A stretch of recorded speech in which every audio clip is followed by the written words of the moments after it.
The Carthion Empire had conquered 47 worlds before they turned their attention to the small blue marble, orbiting an unremarkable yellow star. Commander Zexthor stood on the bridge of the flagship Endless Dominion, his crystalline eyes gleaming with amusement as he surveyed the tactical display. "This is the homeworld?" His mandibles clicked in what passed for laughter among his species. "It's barely larger than a mining colony," his subordinates shared in the mirth. Throughout the assembled armada, spanning 300 warships, the sentiment was universal. Earth was tiny compared to the gas giants and superplanets that housed the great civilizations of the galaxy. The Carthion homeworld alone was 4 times Earth's diameter, with proper land masses that stretched across entire hemispheres. "Surface composition analysis complete." "Commander," reported the science officer, 71% liquid water. The dominant species lives on scattered land fragments." More clicking laughter rippled through the bridge. Water worlds were considered primitive, barely capable of supporting industrial civilization. The Carthions, who had evolved on a world of vast continents and minimal seas, found the concept almost offensive. "They live on islands?" Zexthor's translator struggled to convey his contempt. "Deploy the fleet in low orbit. This will be over before the second moon rises on Carthon Prime." What the Carthions didn't understand, what no species in the galaxy truly comprehended, was that Earth's size was its strength, not its weakness. The planet's modest diameter created a delicate gravitational balance, one that allowed for something extraordinary. A moon large enough to pull and tug at those vast oceans with relentless tidal forces.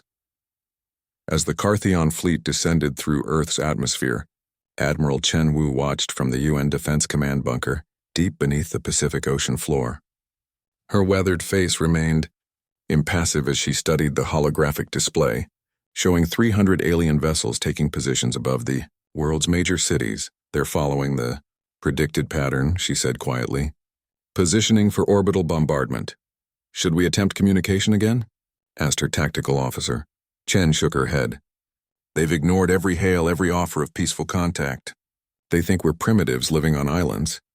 A thin smile crossed her lips. "Show them what our islands can do." Initiate protocol, Poseidon. Around the world, humanity had been preparing for this moment since the first warning came from the exiled Centaurian refugees. They had told humanity the truth that the galaxy's empires refused to believe, that Earth's oceans were not a weakness, but a weapon of unimaginable power. Deep beneath the Pacific, Atlantic and Indian Oceans, humanity had built the catalysts, massive seismic devices positioned along tectonic fault lines. The technology had taken decades to perfect, combining human engineering with Centaurian science. Now, 12,000 feet below the surface, the catalysts hummed to life. Commander Zexthor felt the first tremor through his ship's hull. What was that? Seismic activity detected across multiple zones, the science officer reported, his voice rising with concern. "Commander, the tectonic readings are impossible. Every major fault line on the planet is moving simultaneously. It's a natural phenomenon. Continue with..." The ocean's surface below them began to change. What had been relatively calm waters started to churn and rise. Not in one location, but everywhere. The Pacific bulged upward as if some titanic creature was surfacing from the deep. The Atlantic followed. Then the Indian Ocean. "Get us to higher orbit," Zexthor shouted, but his order came too late. The tsunami wasn't like anything the Carthions had encountered before. On their world, waves were measured in meters. These waves were measured in kilometers. The displaced ocean water, pushed by precisely calculated seismic events and amplified by the moon's gravitational pull, rose into walls of water that defied comprehension. The first wave reached 2 kilometers high before it crested. It was followed by another and another, each one timed to harmonize with Earth's rotation and the moon's position. The ocean had become a weapon, and humanity had its finger on the trigger. Carthion ships caught in low orbit found themselves engulfed by walls of water that shouldn't have been able to reach them. The physics of it defied their understanding. Water didn't belong at these altitudes, yet here it was, billions of tons of it, reaching up from the planet's surface like the hand of an angry god.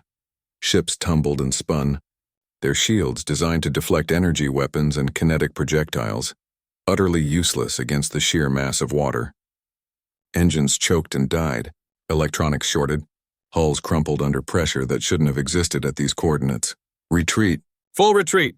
Sexthor screamed into the communications array.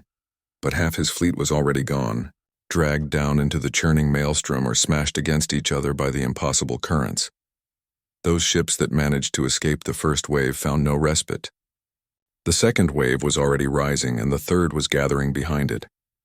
Earth's oceans, covering 71% of its surface, had become a three-dimensional battlefield where gravity itself seemed to obey different rules. Admiral Chen watched the tactical display as red icons, enemy vessels, winked out one by one. The Carthian fleet, which had seemed so overwhelming an hour ago, was being systematically destroyed by the very thing they had mocked, Earth's water. "They're trying to run," reported the tactical officer. "Let them," Chen replied. "Let them tell the galaxy what happens when you underestimate Earth." 47 worlds had fallen to the Carthian Empire. Earth would not be the 48th. As Zexthor's crippled flagship limped away from the blue planet, its commander stared at the view screen in shock. Behind them, Earth's oceans were settling back to their normal state, as if nothing had happened. But in orbit and scattered across the ocean floor were the remains of 300 warships, a fleet that had seemed invincible just hours before. The message transmitted back to Carthan Prime was brief. "Do not engage the water world. They have weaponized their oceans. They call their planet Earth. Remember that name. Fear it." In the years that followed, Earth's reputation spread across the galaxy. The small blue world became known not for its size but for its power. Other species looked at their own worlds, gas giants, desert planets, ice worlds, and realized that sometimes the most dangerous weapon wasn't the largest gun or the biggest ship. Sometimes it was simply water and the willingness to use it.